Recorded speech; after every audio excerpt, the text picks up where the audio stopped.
வணக்கம். இன்னைக்கு ஒரு ரொம்பவே சுவாரஸ்யமான அலசலுக்கு உங்களை வரவேற்கிறேன். ஒரு மேலாளராகவோ இல்லனா ஒரு டீம் லீடராகவோ டெய்லி எக்கச்சக்கமான வேலைகளை செஞ்சு முடிக்கிறீங்க. பல மணி நேரம் உழைக்கிறீங்க. ஆனா நாளோட முடிவுல உங்க டீம் எந்த ஒரு உண்மையான முன்னேற்றமும் இல்லாம ஒரே இடத்துல அப்படியே நிக்கிற மாதிரி எப்பதாவது ஃபீல் பண்ணிருக்கீங்களா?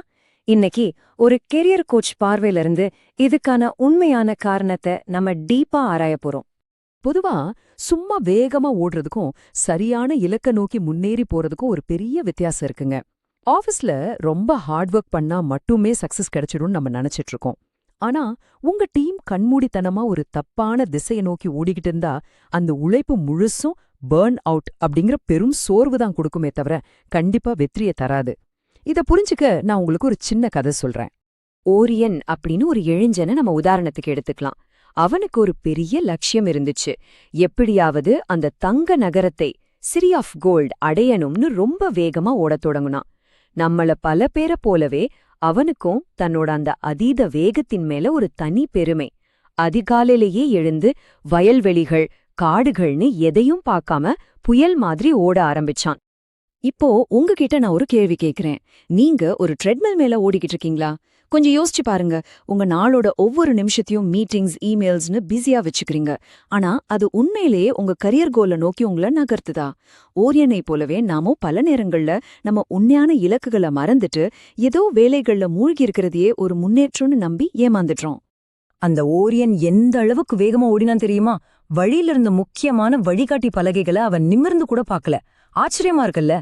ஆபீஸ்ல திசையே இல்லாம உழைக்கிற நாமும் இப்படிதான் பண்றோம். அந்த வேகத்தோட வெறியில சுத்தி இருக்கிறவங்க சொல்றதாவோ இல்லனா நம்ம டீம் எவ்ளோ சோர்வா இருக்கிறதையோ நம்ம கவனிக்கவே தவறிடுறோம்.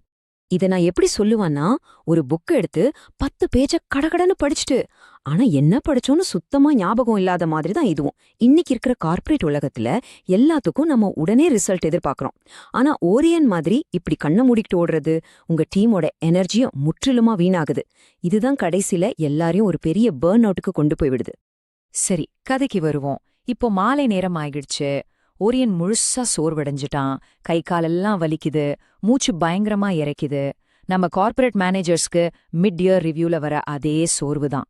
ஒரு வழியா பாறைகள் நிறைந்த ஒரு முட்டுச்சந்தில வந்து நிக்கிறான். அங்க ரொம்ப அமைதியான ஒரு வயசான வழிகாட்டி உட்கார்ந்திருக்கிறத அவன் பாக்குறான். உடனே ஓரியன் அந்த முதியோர்கிட்ட போய், பெரியவரே, இன்னைக்கு எங்க ஊர்லயே நான் தான் ரொம்ப வேகமா ஓடி வந்திருக்கேன் தெரியுமா? பல மைல்கள் தூரத்தை நான் கடந்துட்டேன். கண்டிப்பா அந்த தங்க நகரம் இப்போ ரொம்ப பக்கத்துல தான் இருக்கும் அப்படின்னு பெருமையா சொல்றான். இதுல நாம கவனிக்க வேண்டிய பாயிண்ட் என்னன்னா, அவன் தன்னோட வெற்றிய வெறும் வேகத்தையும் அவன் கடந்த தூரத்தையும் வச்சு மட்டும்தான் அளவிடுறான். எந்த வேல்யூவும் இல்லாத வேலைகளை செஞ்சுட்டு நம்ம பெருமைப்படுறோம் இல்லையா? அதே மாதிரி தான் இதுவும். இப்படி மூச்சு வாங்க பேசிட்டு இருந்த அந்த பையனை பார்த்து அந்த பெரியவர் ரொம்ப மென்மையா சிரிச்சாரு. அவன் ஓடி வந்த வேகத்தை பார்த்து அவர் ஆச்சரியப்படவே இல்ல. அதுக்கு பதிலா ரொம்ப ஆழமான ஒரு கேள்வியே கேட்டாரு. நண்பனே, நீ ரொம்ப வேகமா ஓடி வந்த அப்படிங்கிறது உண்மைதான். ஆனா சொல், நீ எங்கே போய்க் கொண்டிருக்கிறாய்? கொஞ்சம் அப்படியே அமைதியா இருந்து இந்த கேள்விய உங்களுக்குள்ள கேட்டு பாருங்க. இதுதாங்க திசையே இல்லாம உழைக்கிறதுல இருக்கிற மிகப்பெரிய ஆபத்து. நம்ம வெற்றியே வெறும் வேலை நேரத்தை வச்சு மட்டும் அளவிடுறது உங்க டீமோட எதிர்கால பாதைய முற்றிலுமா இருட்டடிப்பு செய்யறதுக்கு சமம்.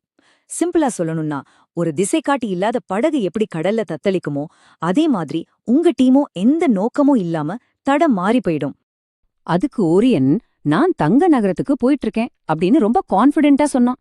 பெரியவர் மெதுவா தலையசைச்சாரு.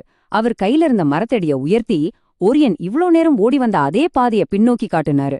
தங்க நகரம் அந்த பக்கம்தான் தம்பி இருக்கு. நீ இவ்ளோ நேரமா அதுக்கு நேர் எதிர் திசையில தான் உன்னோட முழு வேகத்துல ஓடி வந்திருக்க அப்படின்னு மென்மையா சொன்னாரு. நினைச்சு பாருங்க, ஓரியனுக்கு ஹார்ட் அப்படியே பிரேக் ஆயிருக்கும். அத்தனை உழைப்பையும் கொட்டி அவன் எடுத்து வச்ச ஒவ்வொரு அடியும் அவனோட கனவுல இருந்து மேலும் மேலும் விலகிச் செல்லதான் வச்சிருக்கு. இந்த கதையிலிருந்து ஒரு டீம் லீடரா நாம கத்துக்க வேண்டிய ஆழமான பாடம் என்ன? சரியான திசையில பொறுமையா நிதானமா நடக்கிறது தவறான திசையில புயல் மாதிரி ஓடுறதை விட எப்போதுமே பல மடங்கு சிறந்தது. ஒரு சிறந்த தலைவருக்கு தேவையானது வெறும் வேகம் கிடையாதுங்க, சரியான திசை காட்டி. ஓரியன் ரொம்ப வலியான ஒரு பாடத்தை கத்துக்கிட்டான். சரி, இப்ப நாம உங்களை ஒரு சின்ன சுய பரிசோதனைக்கு உட்படுத்தும் ஒரு ஒர்க் ஷாப் மோடுக்கு போவோம். உங்களோட பர்சனல் மற்றும் ப்ரொஃபஷனல் நோக்கத்தை ரொம்ப தெளிவா புரிஞ்சுக்க உதவும் ஒரு 4 முக்கியமான இங்கிலீஷ் வார்த்தைகளை இப்ப நாம அலசுவோம். தயாரா? ஹேஸ்ட் அப்படின்னா அதீத அவசரம், அதாவது வேலையில கண்மூடித்தனமான ஒரு அவசரம் காட்டுறது. இப்படி பண்றப்பதான் நாம ரொம்ப முக்கியமான விஷயங்களையும் வழிகாட்டுதல்களையும் கவனிக்காம பெரிய தப்புகளை செஞ்சிடுறோம். 2வது வார்த்தை இன்டென்ஷனல். இன்டென்ஷனல் அதாவது தெளிவான நோக்கத்தோட செயல்படுறது. நீங்க உங்க ப்ராஜெக்ட்ல நிஜமாவே ஜெயிக்கணும்னா உங்க டீமோட ஒவ்வொரு நாளும் ஒவ்வொரு செயலும் இப்படிதான் ரொம்ப திட்டமிட்டுதான் இருக்கணும்.